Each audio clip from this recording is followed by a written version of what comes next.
Okay, setting up the jig isn't that hard, but you should be fairly accurate with it. So the first thing you do is, since this is a 1/2 inch, you have to make sure that this is precisely a 1/2 inch. So that works out pretty good there, so that's adjusted correctly.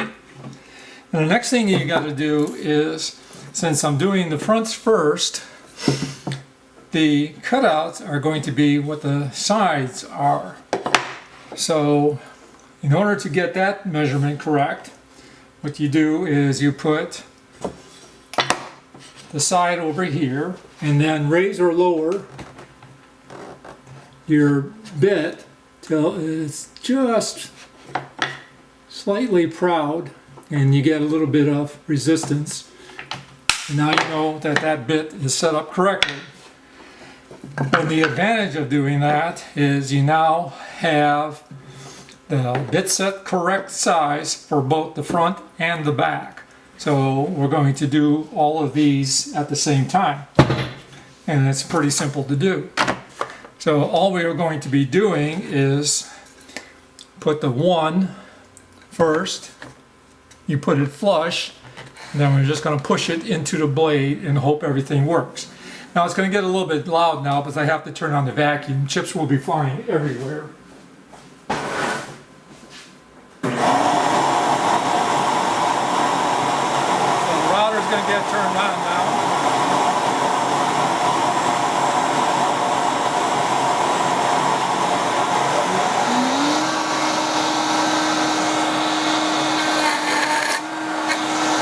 Can you move it over?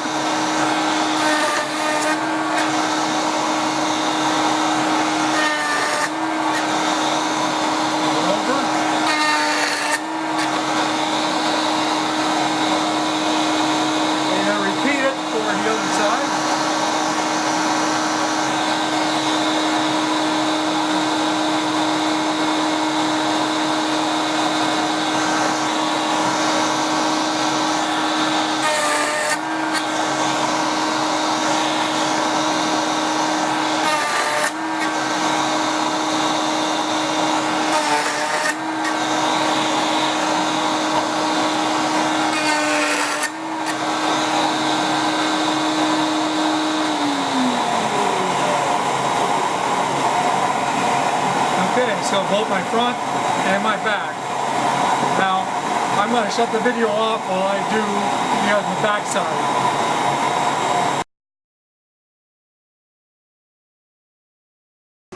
So we did our first part already, and those look pretty good.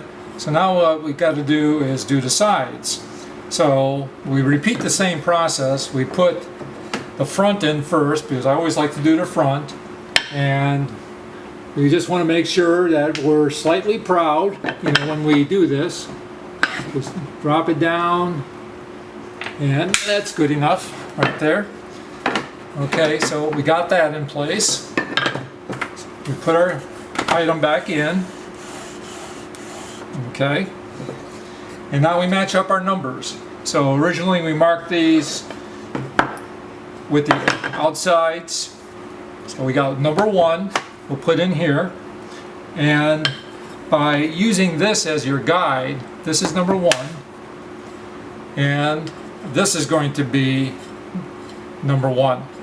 So you put 1 against 1, and we're going to be pushing these into the blade, and you'll see what I mean. And then once we do the first one, we remove the masterpiece and just shift, and we keep shifting until this is all done. So we'll start off the process. I got to turn the vacuum on, and we'll turn the machine on, and we'll do this.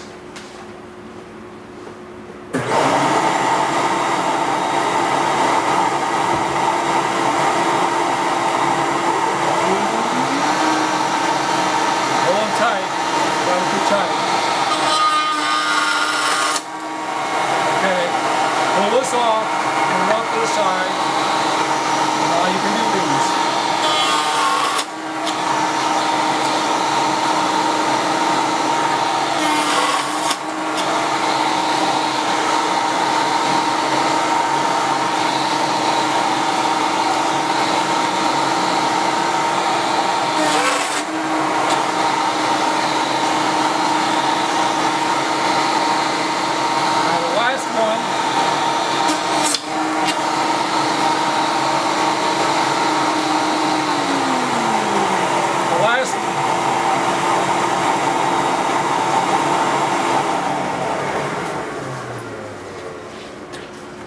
you can see as the last one is going to go in, on this case, it's not going to have a full width here. So the blades will always want to pull it in real fast.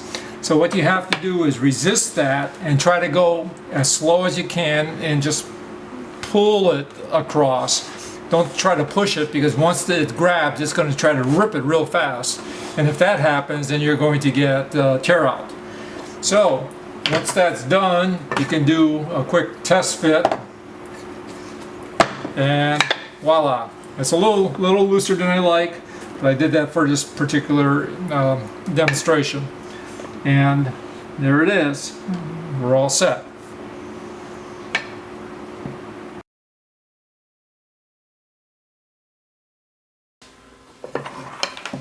So putting it all together, you know, it should line up pretty good, be nice and tight, a little bit proud so you can get the sanding done.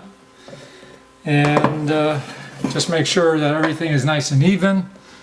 There's seems to be a little bit of an issue on one of these that I have to redo this piece, which should not be a big deal. It looks like a little bit high on this one piece, but otherwise everything else should fit in really nice. They're not that hard to make, and I like them because there's a nice contrasting color usually that you can see more on a light dark or dark light type of arrangement. Now the only other problem that you might have is, you know, if you want to do your jig, you've got to make sure that you have an absolute 90-degree angle from your bed to this board. I would make this board thicker if possible so that you don't have that issue, and that'll give you a nice 90-degree fit.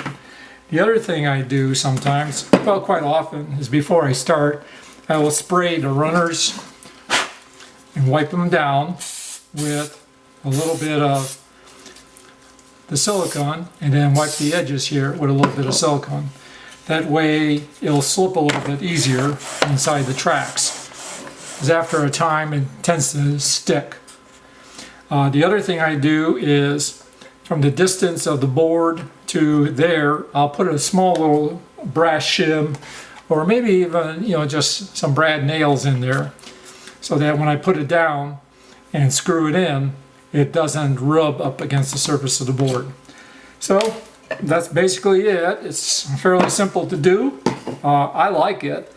The main trick is to screw down so that your jig is rigid, and once you get it tuned up, it's very repeatable.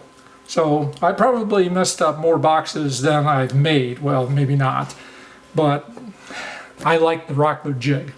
Now, there's other ways to make them with a saw dado and another jig, which I do have, but I really do prefer the Rockler router system overall. Thank you for watching.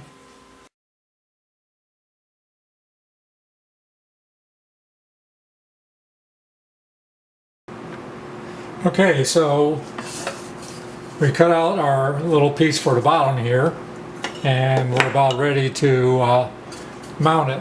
So using the Type Bond, I'm going to put a little thin bead, especially if I open it first. I'm going to put a little tiny bead, not much, of glue, just barely have it come out, because you don't really need a lot. So just a little bit.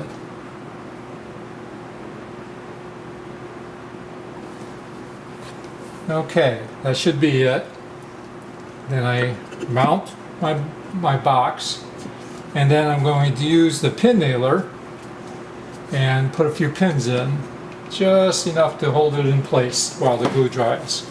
So put 3 in there,